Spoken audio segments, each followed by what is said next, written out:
2023 was a fairly eventful year for me. 2023 will be known as the year that I became an enthusiast of roller coasters. I also gained 20 new credits and visited 2 new parks. Since it is the end of the year and I don't have many credits, I will be going over my top 10. Some of my credits could be in my top 10, but I don't have a vivid memory of writing them, so I'll give an honorable mention. Let's go.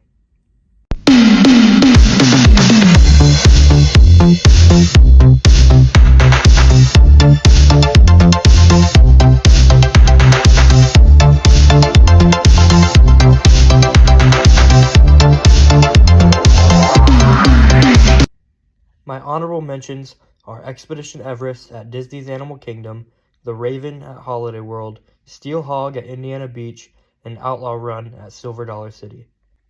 And now, to kick off the list, at number 10 is Flight of Fear at Kings Island.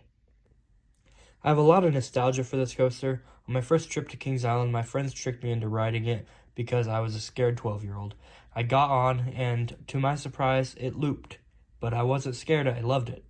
I liked the cheap effects in the station, and the launch is a great way to start. I do wish I could see all the head choppers, but I really enjoyed the thrill of doing inversions in pitch darkness. Overall, a really fun ride, but I sadly don't think it'll be in this spot next year. At number 9 is Tennessee Tornado at Dollywood. For a Premier Rides looping coaster to the last Aerodynamics looping coaster, this ride is fun. It makes me sad that Aerodynamics went out of business because if we got more of these coasters, the world would be a much better place. I love the first drop into the tunnel, and this ride flies through its 3 inversions. When you ride it, you don't realize how short the ride is, and you have a blast from beginning to end. At number 8 is Cheetah Hunt at Busch Gardens, Tampa Bay. It's an Intamin Blitz. Need I say more? Yes. That first launch really gets you hyped, but you know it doesn't get you hyped. The 3-minute dispatch times. But I digress. The launch takes you into a treetop section that looks like the Busch Gardens logo and has some great banked turns that thrust you into an airtime-filled drop. I loved all the launches, and the best part of the ride is 100% the snappy turns. This is a solid number 3 at the park and a solid number 8 in total. Number 7 is The Beast at Kings Island. It always baffles me that this ride was built in-house. The Beast really shows off Charles Den's mastery, and I commend Cedar Fair and Kings Island for absolutely keeping this 40-plus-year-old Woody running like brand new. If you have never ridden it, then you're severely missing out. It's a must-ride at Kings Island. Number 6 is Diamondback at Kings Island. When it comes to B&M Hypers, this might be the best one. I said in my last video that I prefer B&M inverts over B&M Hypers, and you'll see that later on in the video, but I still really enjoy this ride. I really do think once I get that back row ride, it'll jump up my rankings, but at the moment, it's a solid number 6.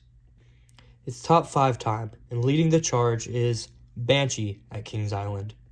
I said I like inverts more than hypers, and this is proof. I love the face-melting intensity of this ride. I have to give Cedar Fair major props for giving Kings Island an invert in 2014. Since this ride was installed after the invert craze of the 90s, B&M was able to smooth out any problems they previously had. It's really everything you want in a roller coaster. It's tall, it's fast, it has inversions, it has airtime, and it's intense. I can't complain about this ride. Number 4 is Lightning Rod at Dollywood. I'm quite sad that the launch is being removed, but I'm glad that this ride will become more reliable.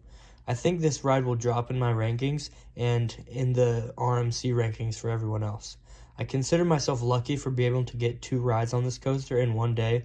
My favorite elements on this ride have to be the unique quad down on the hill and the wave turn. If you haven't, get yourself to Dollywood, and hopefully this ride is open. Number 3 is Orion at Kings Island. Holy crap, this ride is fun. This Giga Coaster is so underrated and so overhated. It might not be up to par with the other Gigas, but it's still a really fun ride. The speed and the turns make this an intense ride that caused my friend to gray out, and it's also complemented with great floater airtime. I really love this ride, but I do see it slipping in the rankings down the years. Number 2 is Montu at Busch Gardens, Tampa Bay. This is the best B&M invert, and my favorite inverted/suspended roller coasters. This ride is very similar to Banshee, but it has tunnels and near misses. That adds so much to the ride experience. I'll always say that a good ride with theming is more likely than not going to be more entertaining than a great ride with no theming. This is the must ride when you go to BGT, and it's also the ride I rode most at BGT. And number one's Iron Gwazi at Busch Gardens Tampa Bay, of course. And of course, an RMC Hyper Hybrid is my number one. This ride is absolutely crazy. The amount of ejector airtime is obviously the best part of the ride, but I personally love the head choppers the most. I have already done a review of this ride, so if you haven't seen that video, check it out. Well, that's my top 10. I know it's not as stacked as other enthusiasts, but my credits aren't as stacked as other enthusiasts, but I plan on changing that in the near future. So this will be my final video of the year. I look forward to next year, and I hope everyone has a great holiday season, whether it be Christmas or Hanukkah. I also hope everyone is safe. Thank you. God bless.